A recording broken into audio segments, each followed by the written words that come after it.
Council, and I would ask that you join me in the Pledge of Allegiance. I pledge allegiance to the flag of the United States of America and to the republic for which it stands, one nation, under God, indivisible, with liberty and justice for all.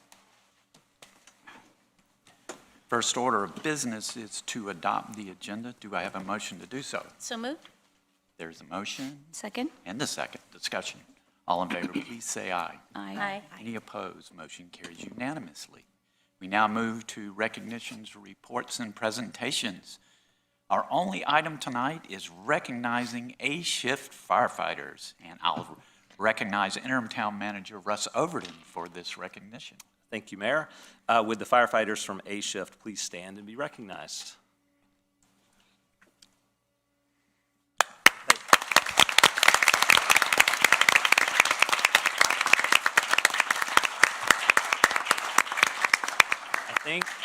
I think you'll be able to stand through this, but bear with me a second because I'm going to set the stage for the day and night that they endured. On Monday, February 23rd, just before 6:15 p.m., Cary 911 received a call reporting an apartment building on fire on Summit Ridge Loop in the Camden Westwood apartment complex in Morrisville.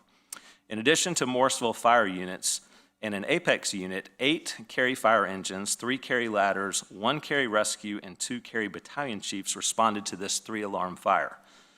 Morrisville Fire Department had multiple units on the scene of an active gas leak prior to this call and therefore had less units available to send, triggering the heavier Cary response. Typically, the initial response would have been handled more significantly by the Morrisville units, but this kind of details how there's a lot of interaction between our communities. Cary Battalion 3 arrived on the scene and had heavy fire visible on 3 floors and that was running into the attic of a 30-unit apartment building, and windy conditions were contributing to the rapid spread of fire. Initial efforts focused on evacuating the building and trying to slow the fire spread, and the first victim was rescued from the building by Morrisville Engine 21 at 6:20. At 6:28, Cary 911 received additional call from a resident stating that they were trapped on the 3rd floor with visible fire outside of their windows. Crews from Ladder 1 and Engine 4 quickly located the caller's apartment and were able to successfully evacuate 2 adults and a baby from the building safely. Fire crews continued to work under heavy conditions to ensure all residents were evacuated from the building and that occupants were cleared. Once the building was clear, a defensive operation began, which really means, I guess in my layman's term, they started putting water on the fire to help calm the fire and suppress it from the outside and control it. Then crews continued to work on that unit until 10 p.m. until the fire was fully extinguished. Just before 9:15 p.m., however, a second structure fire occurred in Cary, and they were dispatched this time in Cary on West Maryland Circle. 2 units from Cary who had been released from the apartment fire were sent to their second fire of the night. Apex Fire sent 3 engines and 2 battalion chiefs to Cary in addition to the 1 engine, 1 ladder, and 1 rescue from Cary, and crews were on the scene until approximately 11:30 to control and investigate that fire. While Cary Fire assisted Morrisville, units from Apex Fire Department, Durham Fire Department, and Morrisville covered Cary stations across town to respond to other calls in Cary until our units became available. So tonight, we want to recognize this group of firefighters who demonstrated the very best of public service. Because of your hard work, courage, training, and teamwork, lives were saved and families were able to return home to the people who loved them. On behalf of myself, the mayor and council, as well as the entire community, we thank you for your bravery, your professionalism, and commitment to protecting our community as well as those in other communities. I need to thank your families. I see many, I believe, that are here tonight that also support you for the work you do, and we can't say enough about them as well. I also want to say thank you to the other staff that supported you tonight, or that night, that also included emergency communications as well as police staff, so thank you. Your actions remind us all what true public service looks like, and we are deeply grateful to have you all on the Cary team, and thank you very much. Well done.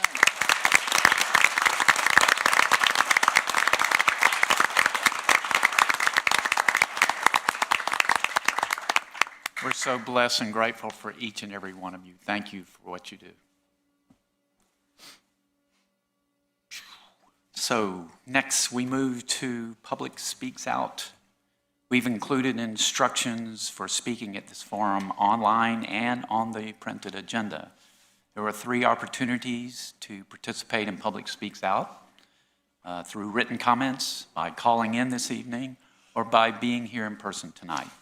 And if you are here in person and would like to speak, I would ask that you take a seat in the rows to my right that are highlighted. Public Speaks Out speakers have up to 3 minutes each for their comments and may speak on any town-related topic as long as it's not a public hearing, and that's your benefit because you get more time at a public hearing. The 3-minute time limit will be enforced, not to be rude, but to be fair to all of our speakers. There's a timer on the podium. It'll start off with a green light, and when it turns yellow, it means you have 30 seconds remaining. And when it flashes red, that means your time is expired. And again, that's when I'll interrupt you, not trying to be rude, but to be fair to all of our speakers. I would ask that our speakers be respectful in their comments and direct those comments to the entire council and not an individual. I thank everyone in the audience for understanding that this is a business meeting.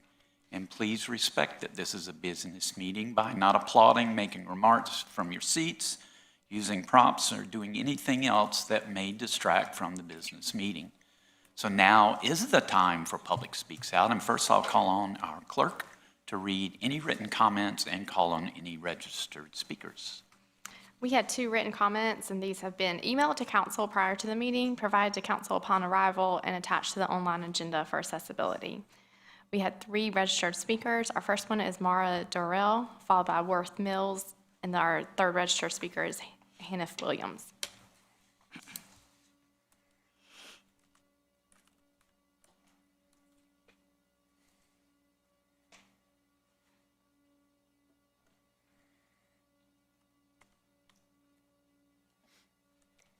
Good evening, Council.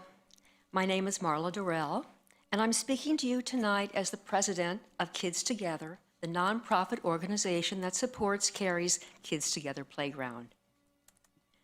Good things happen in Cary every day. I'd like to tell you about one very good thing that happened recently at Kids Together playground. On Sunday, March 15, Kids Together hosted Safety Day, a day to celebrate those who work to keep us safe. We invited the Cary Fire Department, the Police Department, and Citizens Assisting Police to join us in the parking lot next to Thurston Drive from 2 to 4 p.m. They accepted our invitation, bringing a fire truck and several firefighters, police cars and police officers, and a table offering free child ID kits. An estimated 140 children, along with their adult caregivers, climbed aboard the fire truck, then met the police officers. The kids loved their new firefighter hats, police badge stickers, and law enforcement activity books. Families completed 37 child ID kits. So today we're sending a great big Kids Together thank you to Cary Fire Station Number 3, the Cary Police Department, and Citizens Assisting Police for filling our day with smiles and reminding us that they are here to keep us safe. Thank you. Thank you, Ms. Terrell. Our next registered speaker is Worth Mills.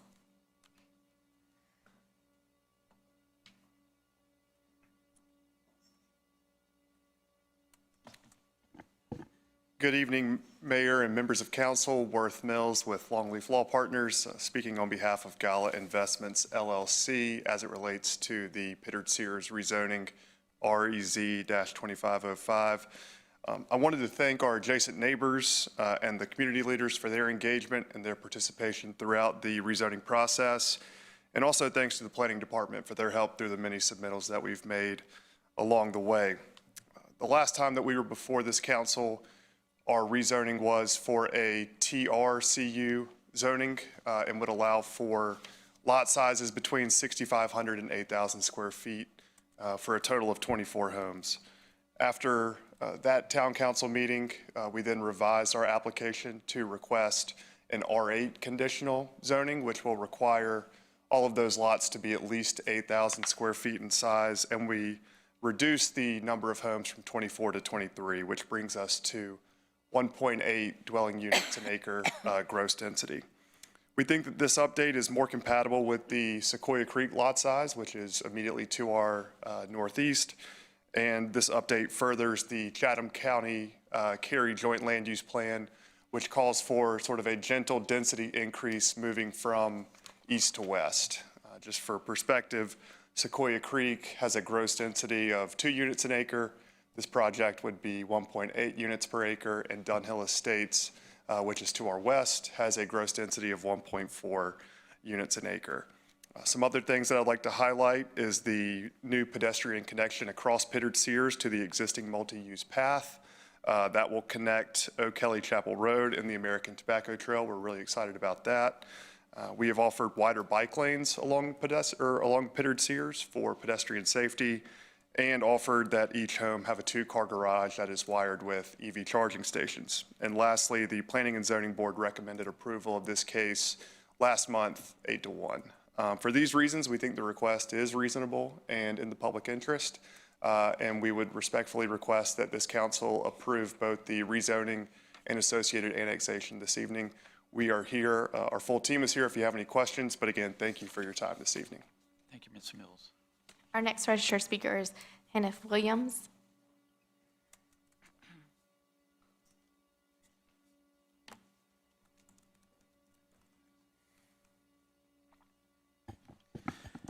Good evening, Mayor, council members, Madam Clerk. Before I begin, every moment that I've stood before this council, I have yielded my time, and I want to reclaim that. Before I get into what I want to say, I want to address the past 2 council meetings that I was present. Number 1, the mayor's town address, and 2 weeks ago, where we had protesters. Some of them was Cary residents, and many of them were not Cary residents. The statements that was mentioned, we are Cary residents and American citizens. There's a certain dignity and honor that we have, even if we have diversity of thought and to disagree. For these protesters to come up and have personal attacks to this council, and specifically the mayor, to disrespect the chief of police, Sultry, who was standing there. You have the chief of the fire department, Chief Cooper, and it's a profound irony, and it is a unbelievable contrast that they are absent when we're honoring the very people that will ultimately protect them of the very things that they fear that have not even happened. To call this man a coward is something that we cannot accept. And I am the person on January 8th, which my remarks went viral.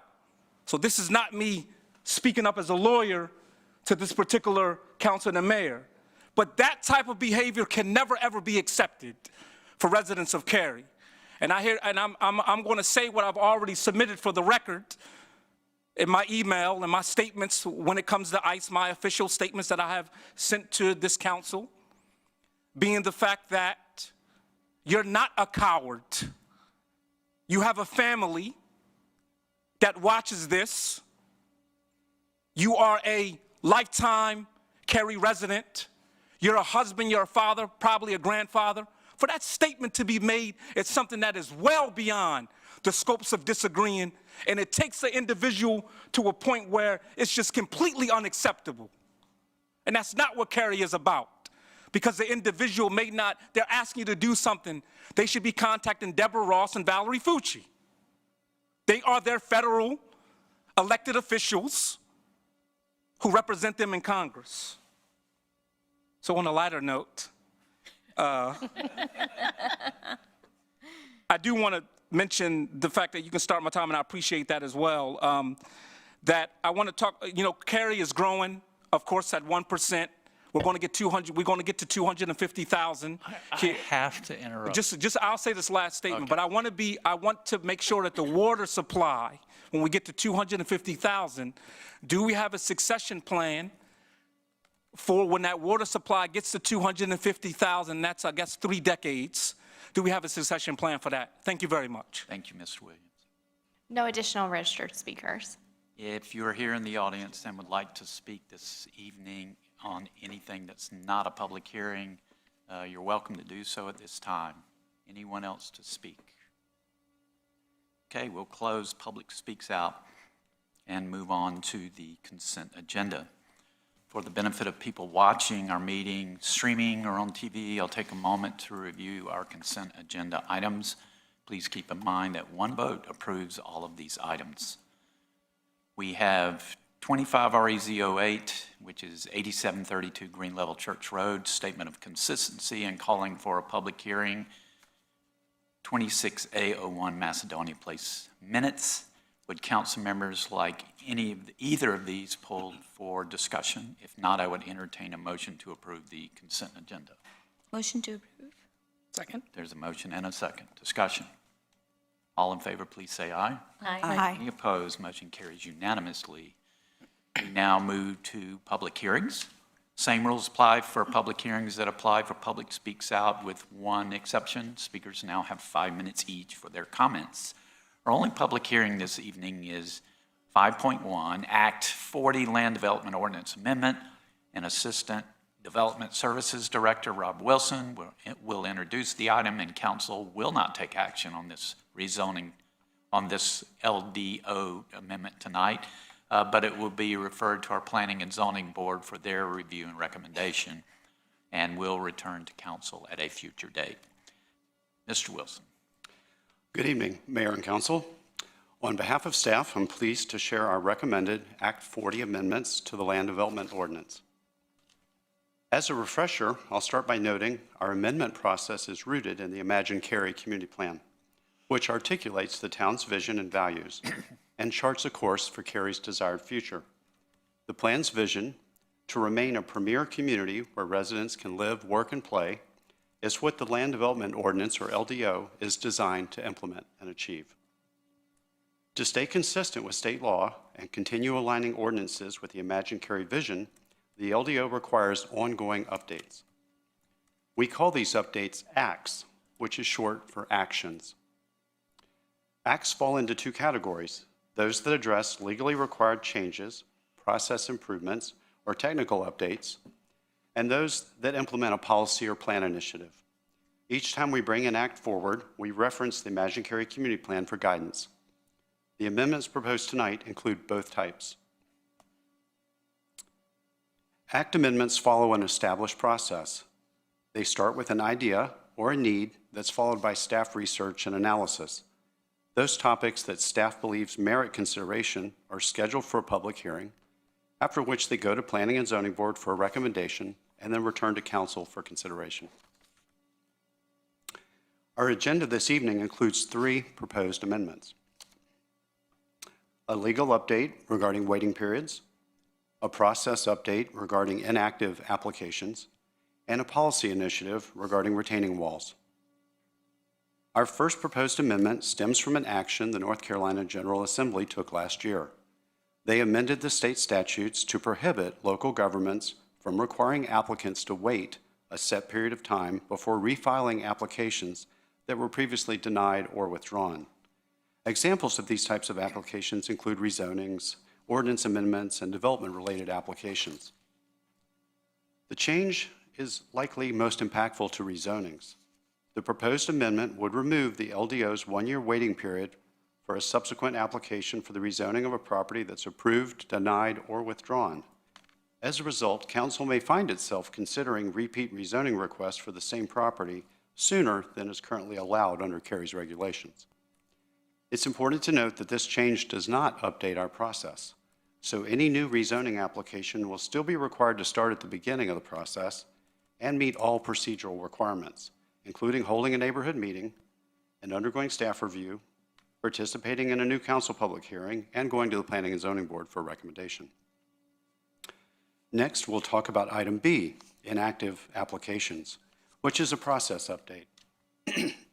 This second update would clarify an existing LDO reference to the general statutes and would mirror the statute requirement verbatim in the LDO.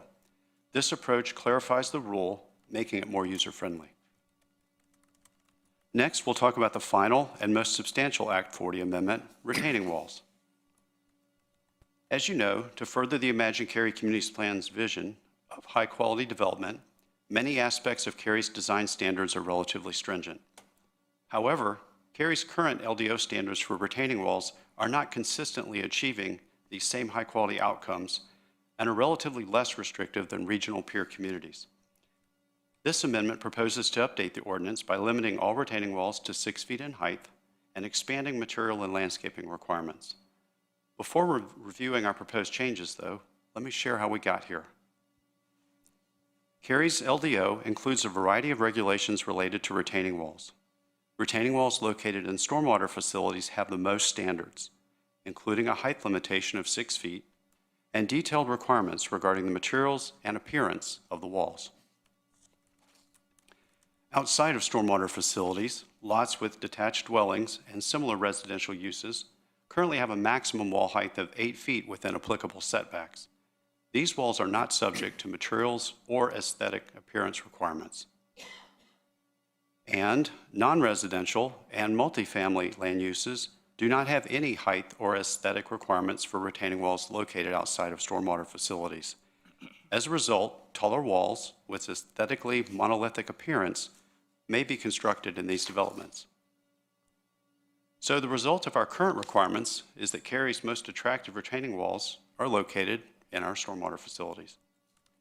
And we often see taller walls with lesser quality materials and appearance in non-residential and multifamily developments. As part of our research, staff looked at requirements in nearby jurisdictions. We observed that Raleigh and Winston-Salem have a maximum height of 10 feet with a minimum of 2 feet of separation between walls, while Greensboro's maximum height varies from 4 to 10 feet depending on the land use and the location of the wall. Meanwhile, Durham has a maximum height of 8 feet. Apex limits its retaining walls to 6 feet in height with a minimum separation of 3 feet between walls, matching what Cary currently requires in its stormwater facilities. Several municipalities also require landscaping and incorporate aesthetic requirements regarding wall appearance. While Cary has high-quality standards for walls in its stormwater facilities, Our review of these other jurisdictions led staff to conclude that our lack of requirements for walls outside of stormwater facilities represents a gap in our regulations. The Community Appearance Manual's objective that structures should be human in scale led staff to recommend that expanding the existing retaining wall height requirement in stormwater facilities, a maximum of 6 feet, would be prudent to apply to all retaining walls throughout Cary. If grading and/or topography necessitate a greater transition, then multiple retaining walls may be used if they're a minimum of 3 feet apart. The only exception would be in the industrial zoning district, where walls that are not visible from a street or greenway could be up to a maximum of 10 feet in height with the same 3-foot separation requirement. Secondly, staff recommends expanding the aesthetic requirements for retaining walls beyond stormwater facilities to non-residential and multifamily developments across Cary. For most uses, retaining walls would be required to have a hand-built appearance characterized by a variety of block sizes, tones, and random patterns. The requirements will be expanded to indicate that walls may be modular, segmental, or poured in place, as long as these 3 appearance criteria, block size, tone, and pattern, are achieved. The illustrative examples shown here would also be included in the LDO to provide direction and clarity. Staff also recommends requiring landscaping in the tiered spaces between walls when multiple walls are needed to navigate grade changes. A note again, these aesthetic and landscaping changes are only proposed to be applied to non-residential and multifamily developments, and thus would not apply to retaining walls on residential lots with detached dwellings. The Imagine Cary Community Plan provided guidance for staff in preparing these recommended amendments. The Foundations chapter of the plan lays out the vision that Cary will continue to be the model of a highly regarded and well-managed community. The chapter notes value in that an attractive physical setting, including both the natural and built environment, strengthens community pride and encourages private investment. The plan further notes that high-quality design and aesthetics also need to be achieved through the consistent delivery of high-quality community infrastructure, services, and facilities. Additional guidance can also be found in the Live and Shape chapters of the plan. This concludes staff's overview of the Act 40 amendments. I would like to note that in addition to tonight's public hearing, staff has reached out to several members of the development community and will incorporate their feedback and suggestions as we move through the process. Following the public hearing, I will be available to answer any questions that you may have. Thank you, Mr. Wilson. So now's time for a public hearing for our LDO amendment. And I'll call on the clerk first to call on any registered speakers and read any written comments. No registered speakers and no written comments. If you're in attendance and would like to speak at this public hearing, now's your opportunity, and I would invite you forward. Anyone to speak at this public hearing? Seeing no one, I'll close the public hearing and open it up to council members for questions or comments. I have a question. Could you describe some of the industrial zoning where the 10-foot may occur?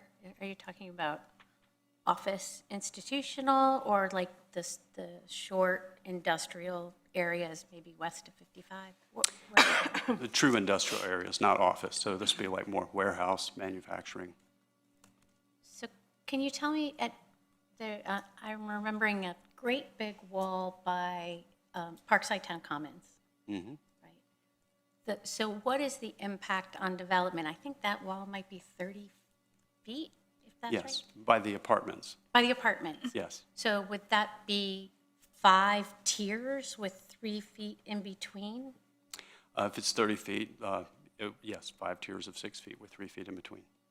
So the loss to the developer would be additional, what, 15 feet? Plus the bricks, Well, yeah, 4 tiers Plus- between 5 walls, so 12 feet. But yes, that's correct. There would be a certain amount of developable space that would be consumed by the tiers. Not that different than the space that's consumed by streetscapes and other buffers, for example, on a site.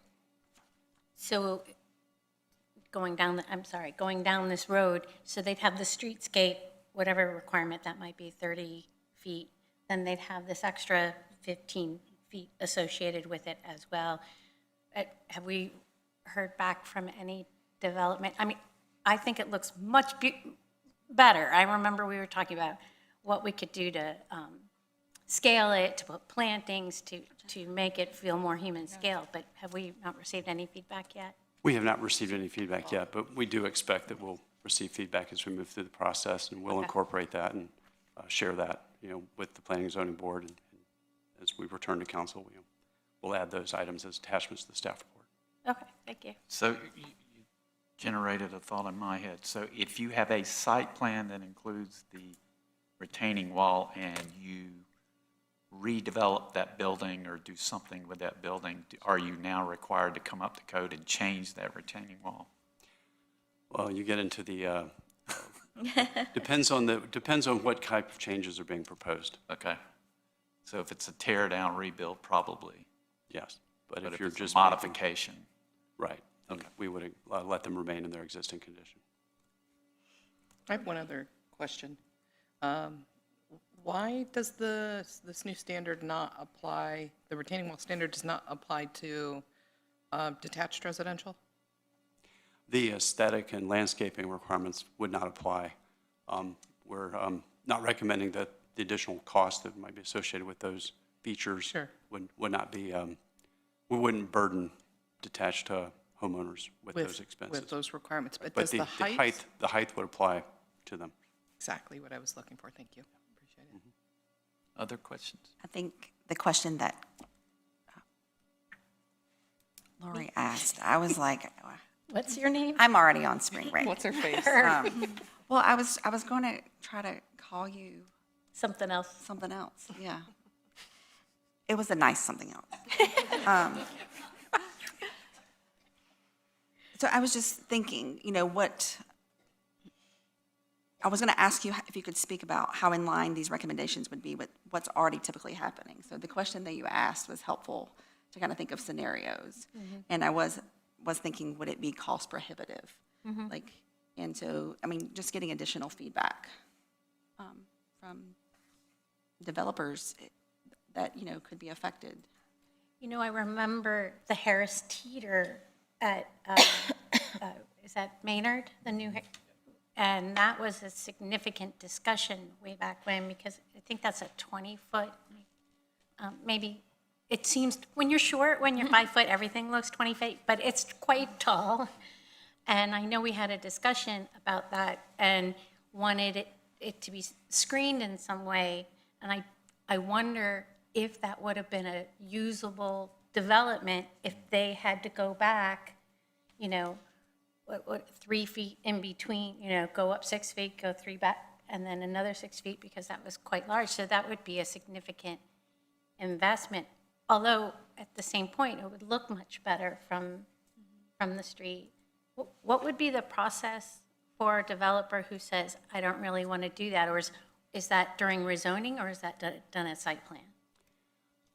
Rezonings, and we've actually seen some conditions regarding the height and appearance of retaining walls and with some of our recent MXD rezonings. MXD rezonings and PDD rezonings would have the ability to ask for flexibility in these areas, whether for the whole site or for portions of the site, depending on their needs. But those are the only two zoning categories that would have the flexibility to do that. Otherwise, as currently proposed, someone would need to request a variance and would need to demonstrate they don't have a practical alternative. And the variance comes in during the rezoning plan time, or No, is that it would during be- site plan? It would be during the development plan process. It would be handled by the Zoning Board of Adjustment. Okay. So we would do it concurrently while we're reviewing the plan. And for the record, the thing I was going to call you was Mayor Pro Tem, but my brain wasn't working. Thank you. I have a question about not really the technicality of what you're presenting, but more on the impact at the staff level. So, sorry, I'm sounding like a horse today, and it's because I have allergies. I'm not sick, so if these two get sick, it's not my responsibility. You're making me cough now. Sorry, Lori. So if the, looks like the 1 year timeline will change, and probably it's going to be shorter, would that impact the staffing in the department? You mean in terms of plan review? Or not much, like Yeah, since? we're looking at retaining walls and plans today. In some ways, these suggested changes actually make it clearer what's allowed and what's not allowed. So our hope would be by making it clearer, we actually have greater compliance earlier in the review of plans. But we're already looking at every retaining wall on the site as part of plan review, so that wouldn't change. Let me rephrase the question now. Sure. In a different aspect of it. So let's say if there's a, will that increase the time for response for other projects that are in the queue? Or that's something that's not going to get impacted, you think? Would it take longer to review a plan because of these requirements? No, because there are more projects now and they don't wait for 1 year. They just can come back in 2 months. Oh, I understand. So would that increase the time of review for other projects that are already in progress and they're viable projects? It could. We don't expect a whole lot of activity in that area, though, as it relates to development plan review. Okay. We think it's more likely, if it shows up, it'll show up in the zoning realm. Okay. Thank you. Sure. Thanks for asking that question. Yeah, I know. My apologies. I thought you were following up on the retaining wall question. I didn't realize you No, I was talking about the 1 year. The waiting period, Yeah, the yes. waiting period. And how does that impact the staffing? Because we're discussing budget, so Mm-hmm. does that, we have to incorporate some of this in the budgeting? So that was my perspective. Other thoughts or comments? just had one other question about the waiting period as well. Now, I admit I relied on staff to do my homework here. I didn't read the statute, I didn't read the law myself.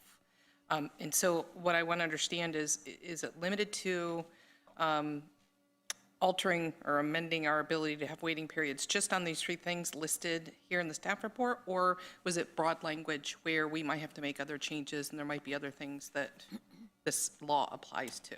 I'm going to let the town attorney respond to that question. The wording in the statute speak to things like development regulations. What we've done in the staff report and in our ordinance is translated that into the terms we use in Cary, rezonings, development plans, and that sort of thing. So we think with the amendments we've done, we've captured everything we need to capture. I assumed as such. Thank you for doing the work. I appreciate that. That's all I got. It may help the council for context that during the last decade, we've only had maybe a couple of instances where we've had folks, where this has been applicable and been an issue. Sure. So it's not a regular occurrence. Okay. Thank you. Other questions or comments? All right. Thank you, Mr. Wilson. The next step for this item is going to the Planning and Zoning Board for their review and recommendation, and it will return to us at a future date. Thank you. All right. Thank you. Thank you. We are now at discussion items. Our first and second discussion item is 25A03 Pittard Sears Road annexation and 25REZ05 Pittard Sears rezoning. And they will be presented together by Aaron Puckett. Thank you. And good evening, Council. This is a request to annex and apply initial Cary zoning to approximately 12.6 acres at 606 and 694 Pittard Sears Road. You held a public hearing for this request in August of last year, and tonight you may take action. The site is located in Chatham County on the northwest side of Pittard Sears Road, approximately 0.3 miles east of the American Tobacco Trail, and the site is surrounded by detached residential development. The site is currently within Chatham County and is zoned Residential 1, and the applicant proposes an initial Cary zoning of Residential 8 Conditional Use, or R8CU. The applicant has also offered several zoning conditions. Some of this will be a repeat from what you just heard at Public Speaks Out, so bear with me.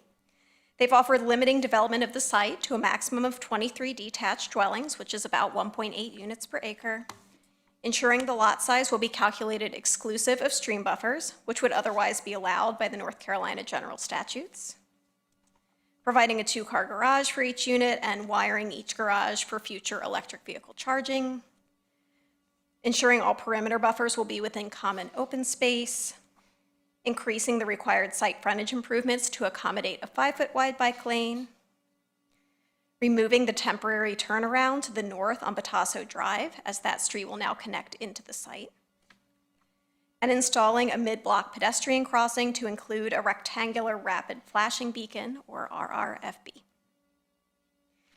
Staff's analysis against the Imagine Cary Community Plan found that policies in multiple chapters apply, along with the guidance of the Chatham-Cary Joint Land Use Plan, and the full details of that analysis were provided in your staff report.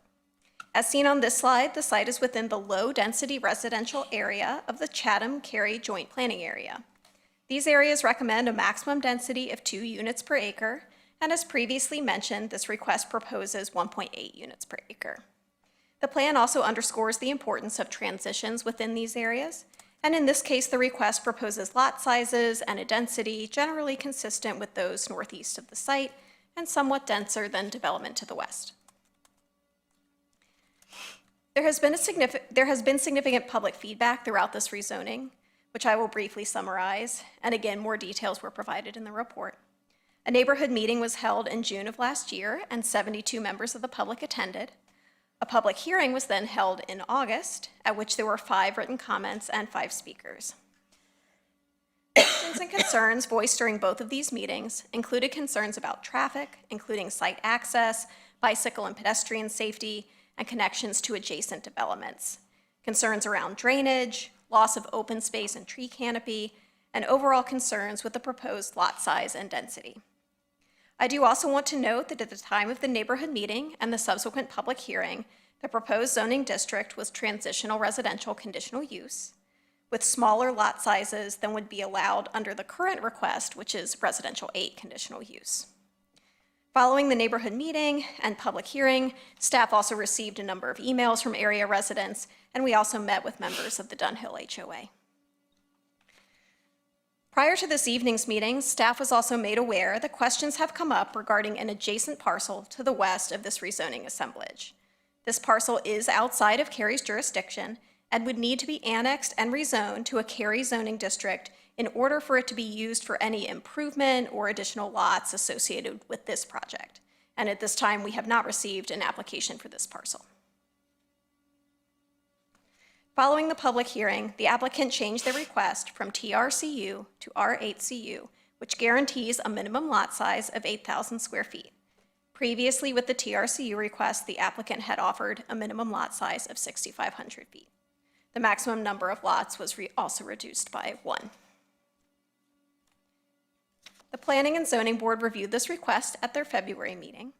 They had questions and comments around the current cross-section of Pittard-Sears Road, clarifying questions around the site density and required transportation improvements, and a general observation about the benefit of changing the request to R8CU to attempt to address concerns from residents and council.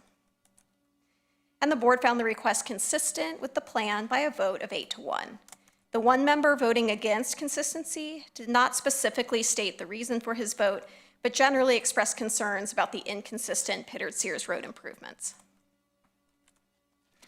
Staff finds the overall density is consistent with that recommended in low-density residential areas of the Chatham-Cary Joint Land Use Plan, and the proposal for detached residential lots with the change to an R8CU zoning district addresses live and shape policies, while a commitment to a pedestrian crossing helps address move, and providing perimeter buffers within common area at least modestly addresses enrich policies. And for these reasons, staff does recommend approval of the request. This concludes my presentation, and I'm happy to answer questions. Thank you, Ms. Puckett. I guess I'll start it off. This is one of those where I could go either way, so I'm dying to hear what my colleagues say. I did focus a lot on density on this one, and I remember when the plans were created back in the day, 1 to 3 units was low density, 4 to 8 was medium, and above 8 was high. And so this, since we're averaging, would fit in the low density. The feel would be 5 units an acre, which I think is a bit much than what we kind of anticipated when we created the plan years ago. So those are the pros and cons. Another pro would be as you go north to south, it does transition to less density. As you go east to west, it does transition to less density. And so that's kind of where I am, and I'm looking for somebody to convince me one way or the other. So I'll turn it over to my colleagues. Go ahead. There you go. So I think this is one of those projects that, is a classic example of how we can improvise the project based on the residents' feedback. Last year, there was a lot of feedback from, I know you mentioned 5 residents, but those 5 residents really represented the HOAs of 5 different communities. So more than about 300 to 400 residents there. So the feedback was around stormwater issues, about the road improvements, density was one of them. Dana, Scott, and I actually, she's shaking her head, so, we sat down in their living room for 3 hours. We answered every question that they had, and we made sure that, the information is shared with the applicant. The applicant worked very closely with them. They're making an investment to improve the stormwater in that area. Currently, in that area, from what I understand, the water gets into other residents' yards because of the grading issue.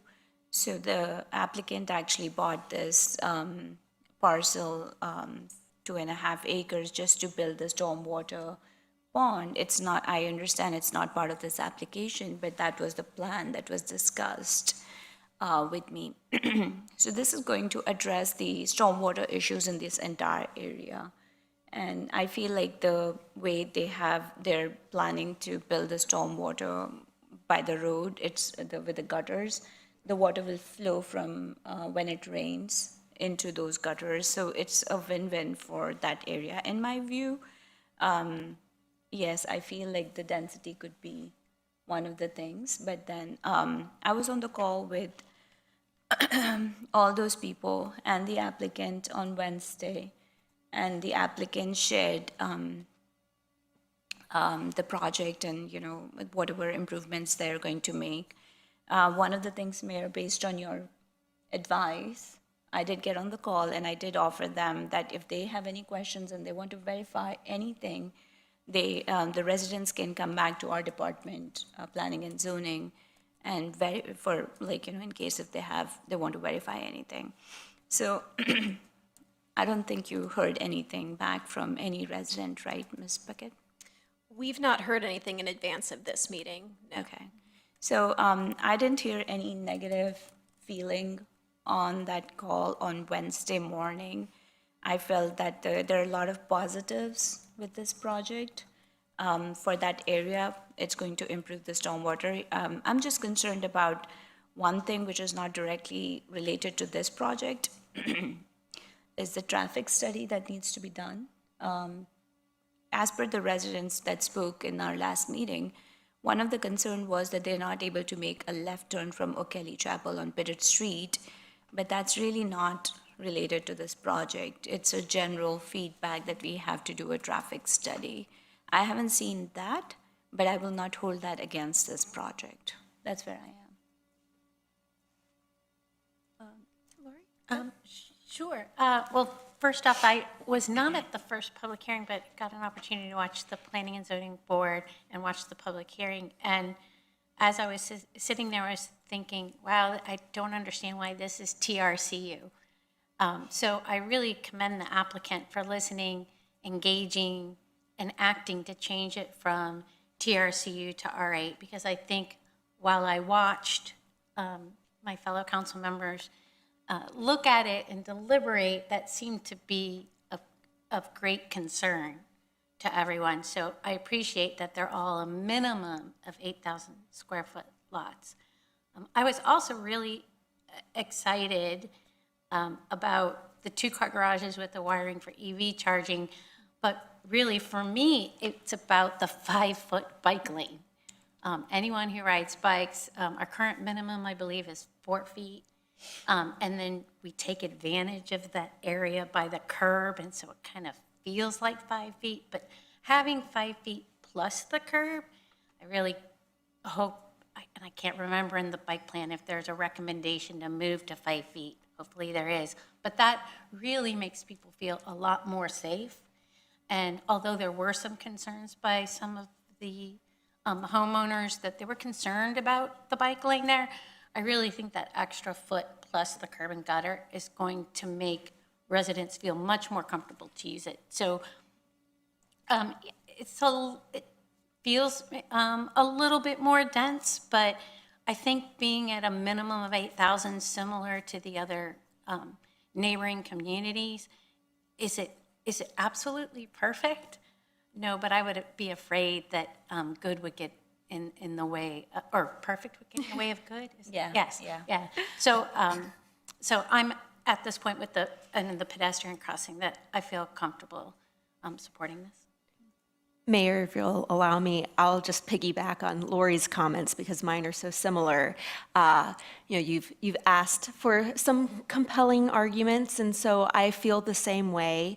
Is this perfect? Probably not, but my more tenured colleagues can probably tell me, have we ever seen the perfect proposal? I don't know if it exists. And so, Mayor, would R12 have been preferable? Maybe. I shared with the applicant that I would have loved to have seen some tree canopy considerations perhaps included in the conditions, especially when we're in Chatham County and the natural character and the rural character is a big draw for living there. But ultimately, I think the applicant was really responsive to community concerns.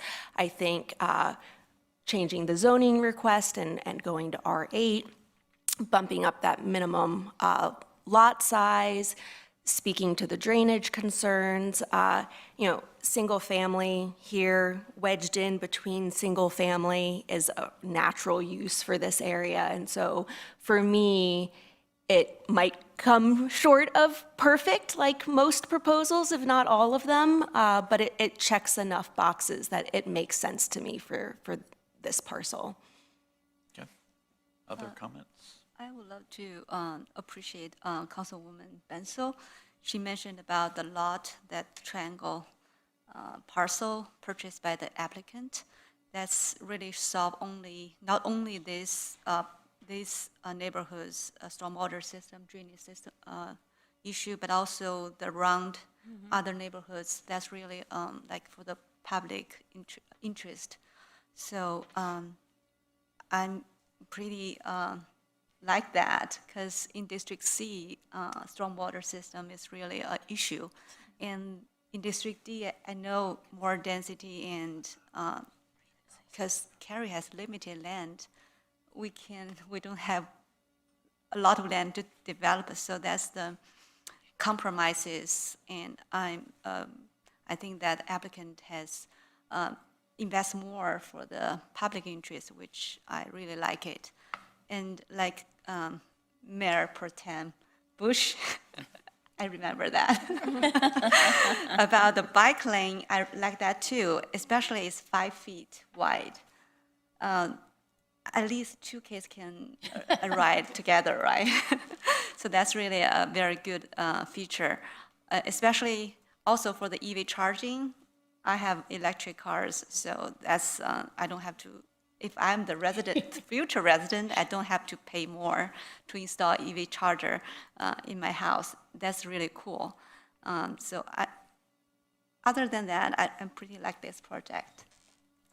I would just like to weigh in because I'm cognizant of the fact that we're talking about the triangle piece of property, and it looks like Ms. Puckett was going to weigh in, but we're not allowed to consider that as part of this rezoning. So although it is great, and I appreciate that they're moving forward with it, it should not enter into your decision-making process, because it is not a condition, they don't own it, and it's not part of it. Although if it happens, I agree with you, that would be great, but it shouldn't weigh on your thoughts. Did I get that correct? That's correct, yes. Okay. Thank you. Other thoughts? You saved me a couple of sentences. Yeah, me too. Oh, did I? Yeah. Triangle aside. I do like that the applicant incorporated feedback, and the adjustment was made to density. And I did speak with Councilmember Bonzel yesterday after the meeting with the applicant and residents, and talking with her, it did seem like a reasonable compromise had been reached. So I'm feeling that I'll be supportive. I'll just share that I'd like to know what my colleague's idea of a perfect project is. For serious. Because I think it would be helpful to understand what sort of that North Star really is. I've got 4 years of rezoning applications to compare this to, and this project, I said, okay.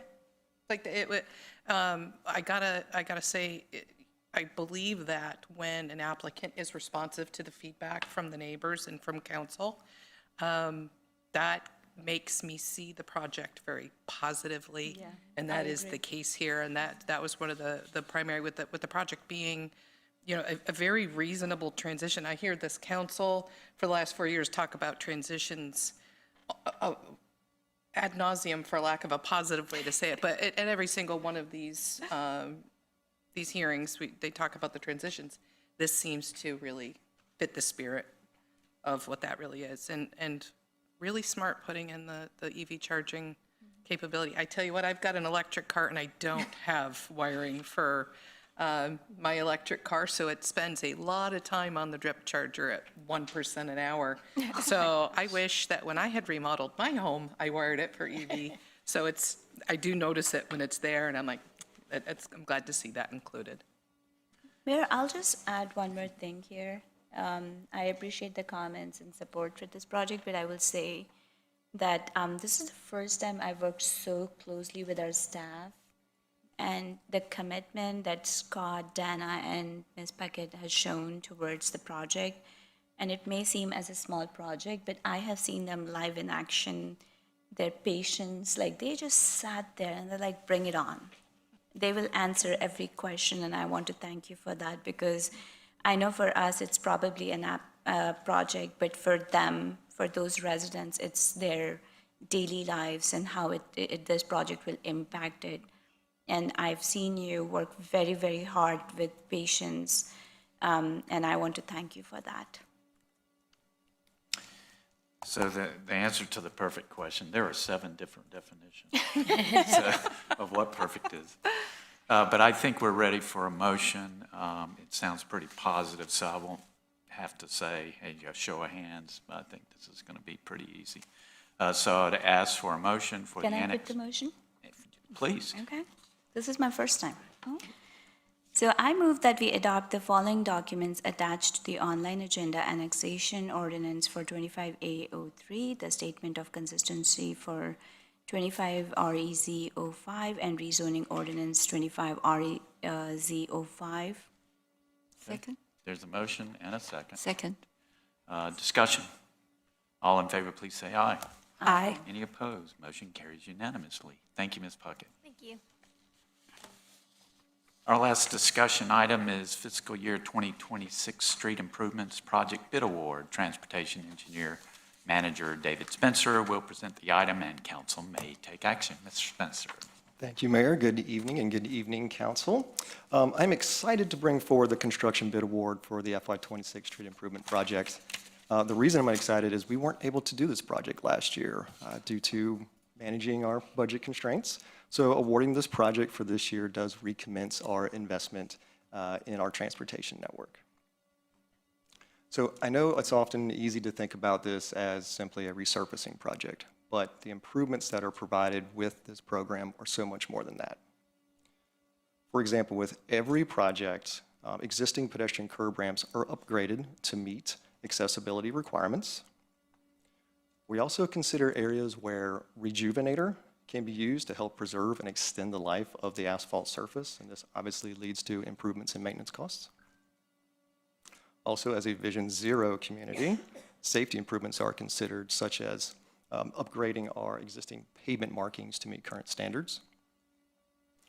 This includes replacing existing crosswalks with high visibility markings as shown here, and adding appropriate warning signs.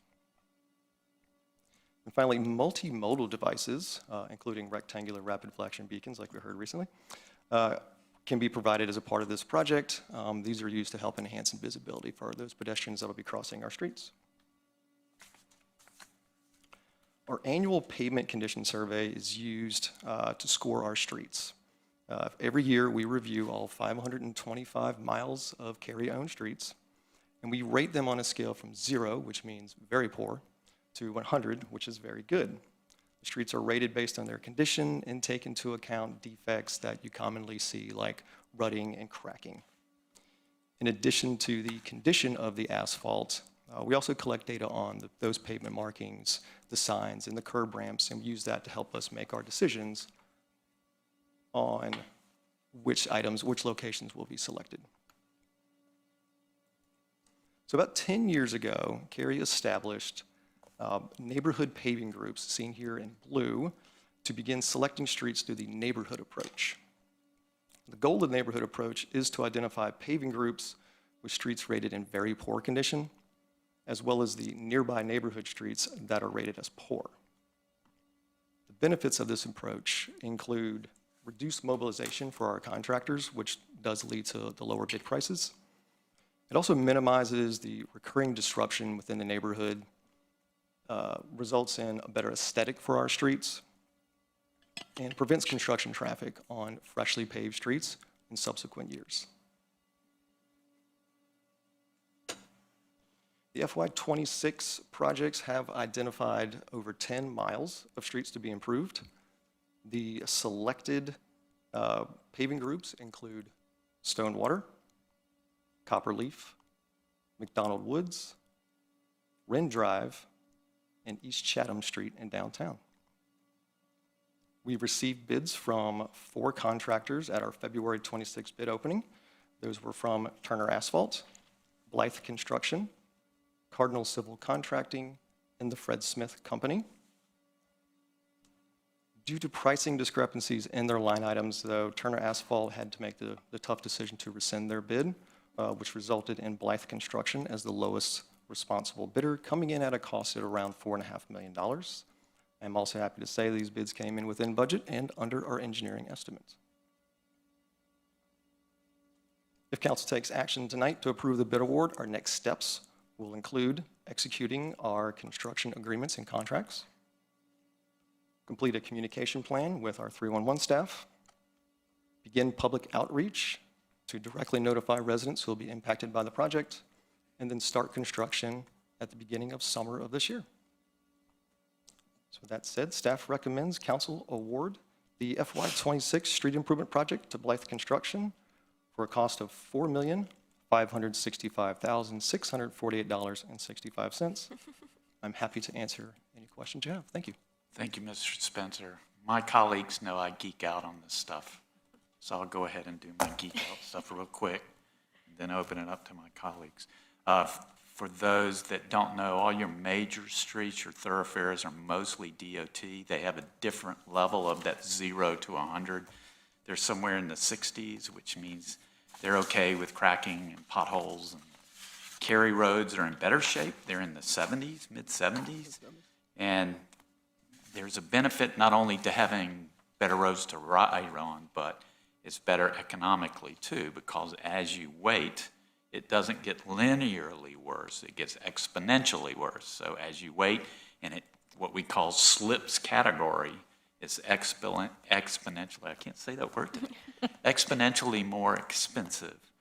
So I really appreciate staff and my colleagues, if they approve this, taking care of things, being proactive on the front end rather than waiting till they get to that exponentially more expensive fix in the end. So I think this was a wonderful report, and I very much appreciate it, and I hope my colleagues support it. I just want to say, if you had told me 4 years ago that I would get really enthusiastic about paving and roads and such, I would have been like, yeah, that's not happening.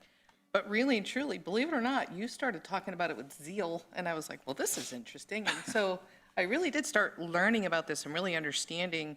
You probably, recall my colleagues recall, and probably others have heard me talk about, hey, we need to make sure that we are taking care of these roadways, not just because we want good roads.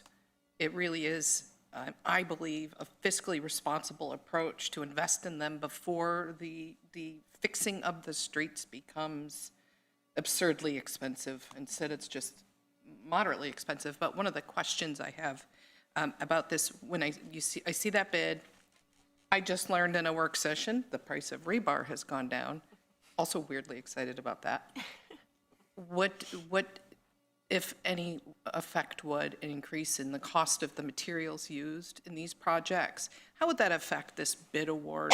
If it does increase, would the Blythe Construction have to eat the difference in the cost, lose their whatever margin they have, or would the process require coming back and asking us to award more money in that case? I just want to make sure I understand, and for others that are listening, because I know sometimes it happens that we approve something or we've got a plan, and then it just doesn't seem to always cost exactly what we think it's going to cost, especially lately. So I just wanted to ask that question so I'm super clear on it and so others understand it as well. Yeah, happy to. So when they submit, these are competitive bids, so they are expected to meet the unit price, and at the time of bid, it is accepted, and that's what they charge for it. If it ends up costing them more on their side, then they will have to eat that. But what we will be paying is what the unit cost is for however much quantity they put out. Sounds like a dangerous business. Especially nowadays. We talked at our work session about, recently in our budget discussions, that we need somewhere between 8 million or more every year to keep up. 14 million. 9 to 4, yeah. Yeah, I mean, the Withers and Ravenel recommendation said $8.6 million per year, and I guess this is a year old, so maybe costs have gone up. Yeah, I think some 14 million floating around. Yeah, but we're doing, and it also, the report said something about our need to resurface 27 miles per year to maintain this 20-year cycle.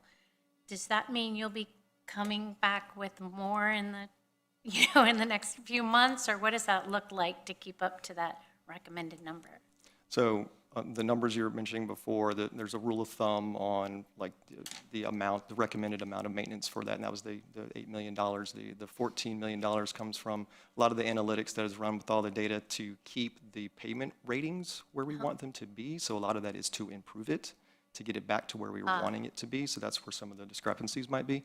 As far as what comes in the future, we are looking forward to doing the next pavement condition rating and see where we sit.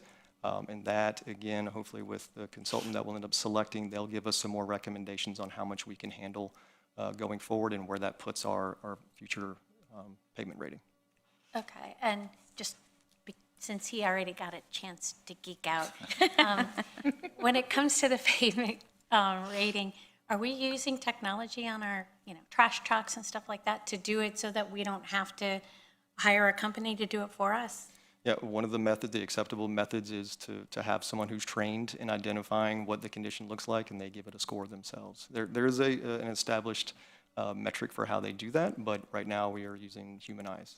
Okay, and the reason I bring it up is at Smart Cities Connect, there were multiple cities talking about changing from this type of methodology to putting cameras and using AI to do that significantly cheaper, and to leverage the fact that our trucks go over this same piece of road, every week. And so we might be able to have a little bit of insight. It'd be great to see what those case studies look like. And a lot of people do use that, sorry to interrupt, but do we do our PCIs every year, every other year? Every year. Right now it's every year. Yeah.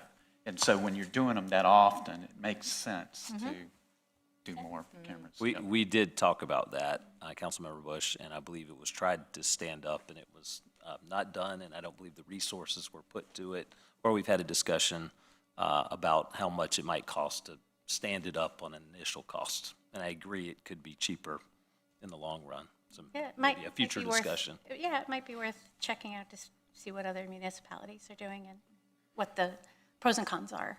at the Smart Cities Conference, the City of Alexandria mentioned that they are doing an analysis on the various methods to do that. Exactly. So I have contact, and we will look forward to talking with them when that's done. I saw you present it. You were there, so that's why I thought I'd ask. So I'll piggyback on all these comments. I have to say I'm right where Councilwoman Con Johnson is. Like, if you asked me 3 years ago, I would be excited about the maintenance of the road.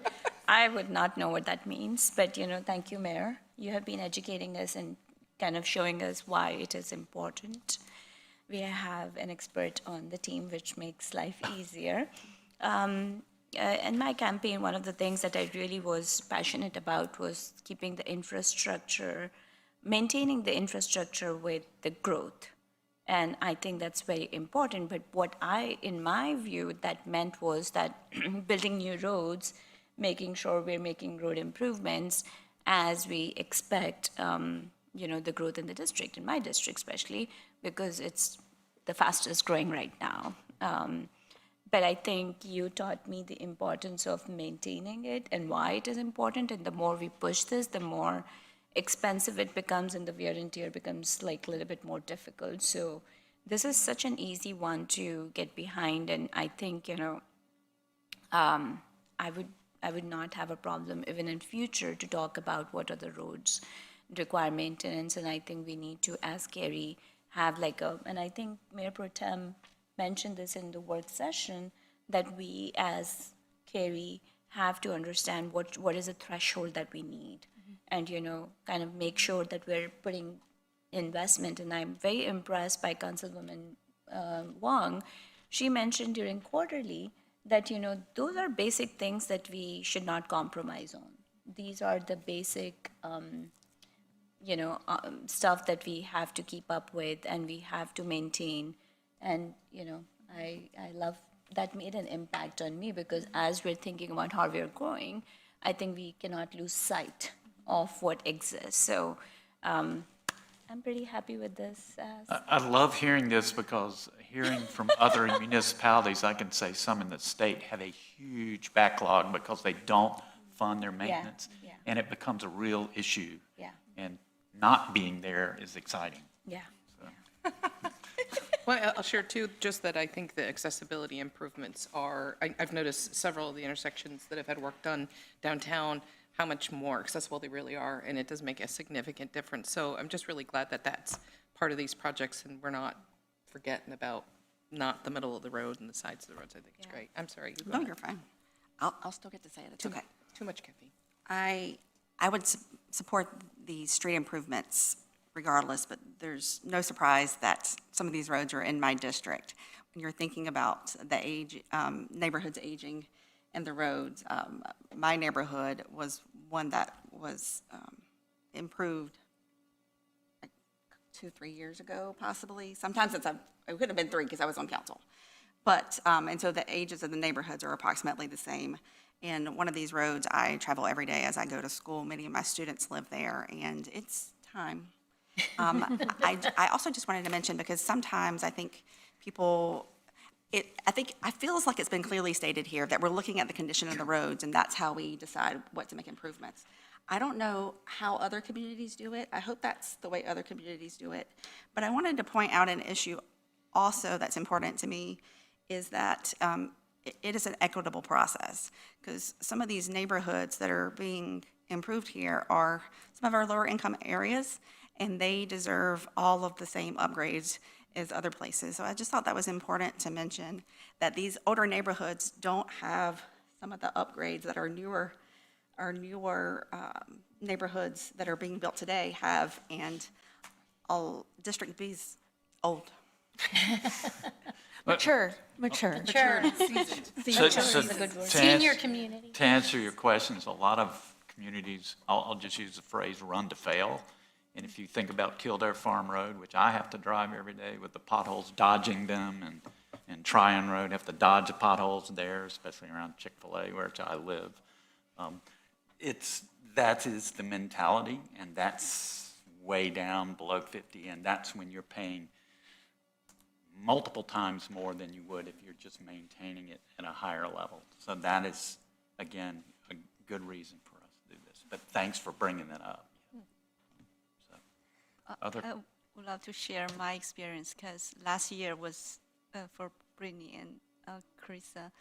We our campaign knocking on doors. I've drove most of the roads in District C, so I have experienced good roads, but also a lot of roads need improvement, and this maintenance really helped those neighborhoods. And I still remember that a resident, I knocked on her door. She said, "Oh, it's kind of dangerous for you to come out to knock on doors because just after the storm, and she's afraid of my safety and my kids' safety because we're knocking on doors together." And I'm so glad to see this. We invest in maintenance, and yeah, I pretty like this. But one question is, could you please let us know how difficult or how competitive is this bidding?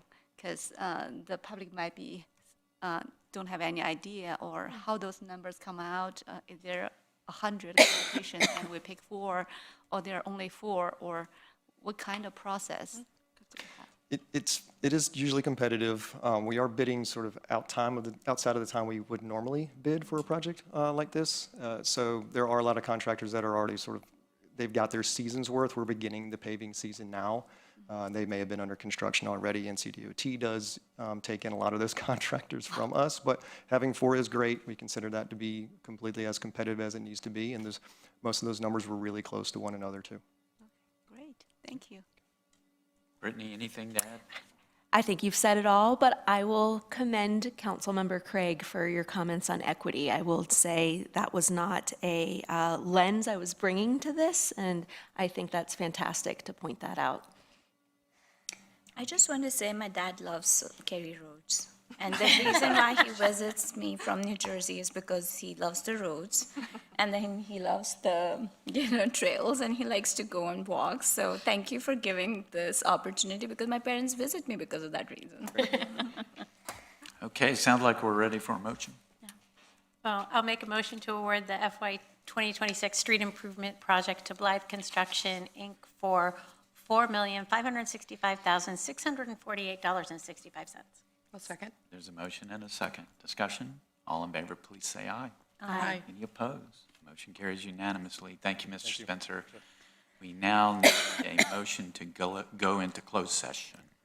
Okay, pursuant to GS 143-318, 11A 1, 3, and 6, I move that we hold a closed session to consult with attorneys employed by and/or retained by the town in order to preserve the attorney-client privilege between the attorneys and the town, to prevent the disclosure of information that is made privileged or confidential pursuant to the laws of the state or not considered a public record within the meaning of Chapter 132 of the general statutes, and to consider the qualifications, competence, performance, character, fitness, conditions of appointment, or conditions of initial employment of one or more individual public officers or employees. Is there a second? Second? Second. Discussion. Just so you know, Mayor Pro Tem Bush has memorized a lot of this motion. That's why we always let her do it. So, that's why I always look at you. She's memorized it. Go ahead. Okay, all in favor of the motion, please say aye. Aye. Any opposed? Motion carries, and we will go into closed session. That way. And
we'll reconvene our council meeting at this time. We have no further business tonight, so I'd entertain a motion to adjourn. So moved. Second. Motion and a second. Discussion. All in favor, please say aye. Aye. Any opposed? Motion carries, and we are adjourned. Thank you.